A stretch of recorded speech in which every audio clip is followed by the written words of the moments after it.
Hey third grade, I'm here with another Read Aloud video for you guys today. Once again, I'm outside on my porch, so be prepared for a little bit of background noise, maybe some cars or some people playing. But we're just going to jump right in. Today's story is the story of Oedipus, some people might say his name. And unlike some of the other stories we've listened to, this story is a tragedy. It doesn't have a terribly happy ending. Now, as people living today, we really enjoy hearing happy stories and funny stories, and the Greeks, like us, enjoyed happy stories and funny stories and stories of romance.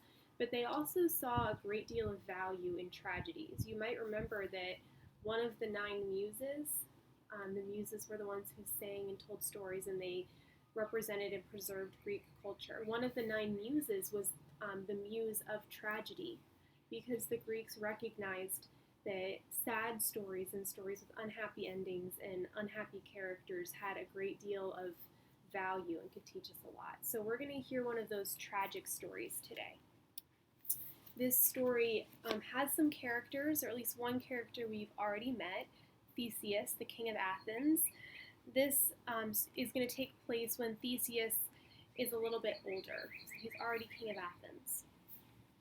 All right, let's jump right in. One day, a blind old man came to Theseus and asked for permission to stay in his kingdom and die in peace. No one dared let him stay in their country, for he was pursued by the avenging Furies, the Erinyes. Homeless, he wandered about.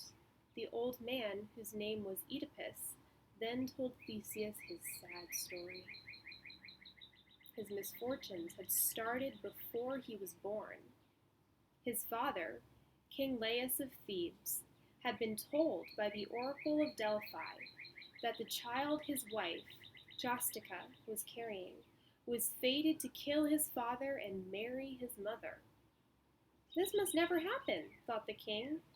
So when Oedipus was born, the king ordered a servant to take the child away and abandon him in the mountains. But destiny had willed it differently. A shepherd from the neighboring kingdom of Corinth heard the child's cries. He picked up the little boy and carried him back to his king. The king and queen of Corinth were childless, and happily they adopted the handsome little boy. They loved him dearly, and he never knew that he was not their real son. Without a care in the world, he grew to manhood, and one day he went to Delphi to find what the future had in store for him. But great was his horror when he heard the words of the oracle. He was destined to kill his father and marry his mother. This must never happen, thought Oedipus. He took destiny into his own hands and fled across the mountains, never to see his dear parents, the king and queen of Corinth, ever again. On a narrow mountain path, he met the chariot of a haughty lord. "Give way for our master's chariot," shouted the servants, and they tried to push Oedipus off the path. Angrily, Oedipus fought back, and in the struggle, the lord and all of his servants were killed, except for one who escaped. Oedipus continued on his way, and he came to the city of Thebes. But the 7 gates of the city were closed. Nobody dared to enter or leave, for a monster, the Sphinx, had settled on a cliff just outside the city wall. This winged monster, with a woman's head and a lion's body, challenged all who passed to solve her riddle. If they couldn't, she tore them to pieces. Nobody had yet solved the riddle of the Sphinx. "What creature is it that walks on 4 feet in the morning, on 2 at noon, and on 3 in the evening?"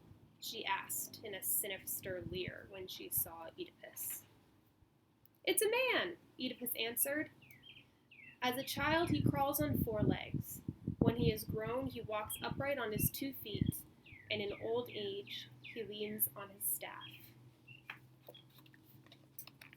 Here you can see the child on 4 legs in the morning, the man on 2 legs in the afternoon, and the old man on 3 legs in the evening. And we also have a picture of, there's the Sphinx outside of Thebes. Oops. And Oedipus talking to her.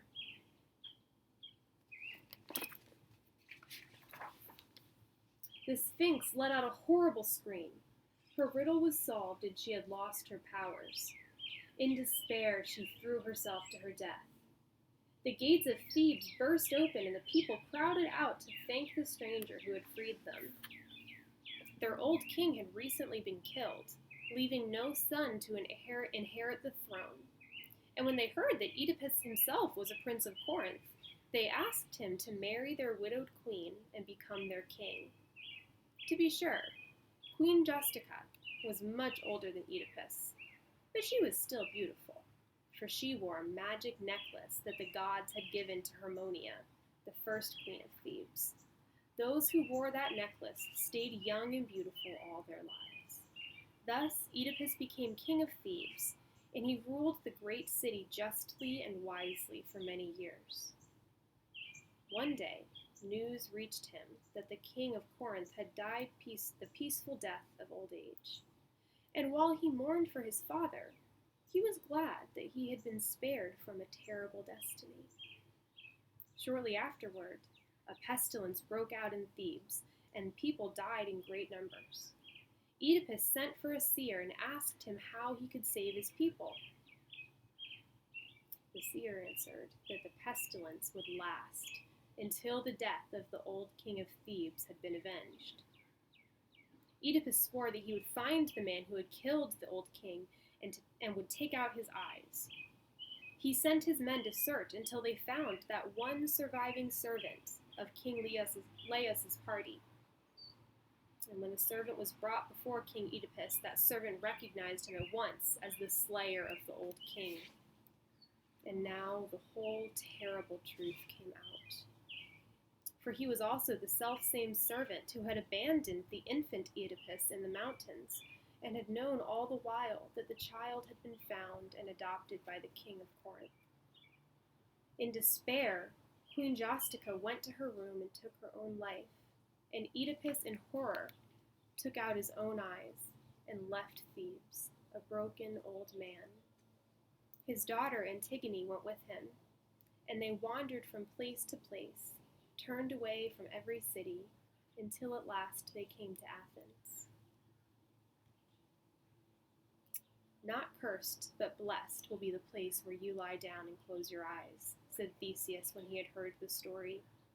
No man could have tried harder than you to escape a terrible destiny.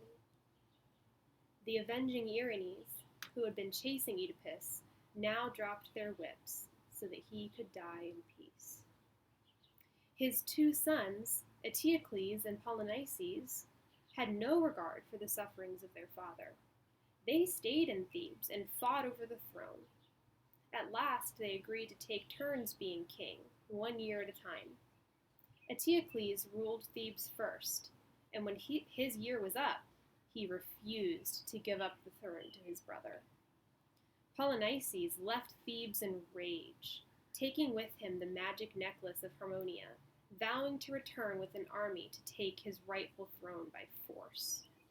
He went to his father-in-law, the king of Argos, and tried to persuade him to send an army to Thebes. The king had an aging and very vain sister who had a great influence over him. Polynices promised her the magic necklace of Harmonia, which would make her young and beautiful again, if she would only persuade her brother to go to war against Thebes. So great are the powers of the vain woman that not only the king of Argos and all his men, but 7 armies of brave men set forth with Polynices to storm the 7 gates of Thebes. Most of those men would never return. Neither could the 7 armies storm the 7 gates of Thebes, nor could the Thebians drive the attackers away. And so it was decided that the 2 brothers should fight in single combat, and the winner would be the king. Eteocles gave his brother a mortal wound, but Polynices, before he fell, dealt him a deadly blow in return. And so, side by side, they lay dead on the field, and all the bloodshed had been in vain. The son of Eteocles became king of Thebes, and Harmonia's necklace, which had brought so much misfortune, was hung up in a temple in Delphi, so that no woman could ever wear it again. So,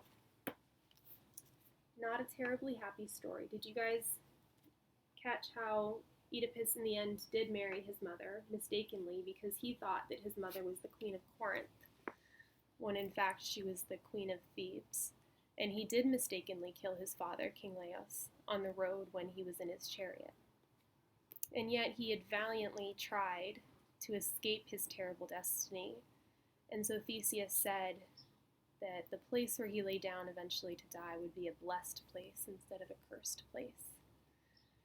But we also see that even after his death, there's no happy ending to his story, as his sons went on to fight a needless and bloody war. So I want you to take some time and think about, what is the value of this tragic story? Why did the Greeks think it was important to tell and to share? Well, I love you guys a lot, and I miss you. I hope your home learning is going well, and I can't wait to see you guys soon. Bye.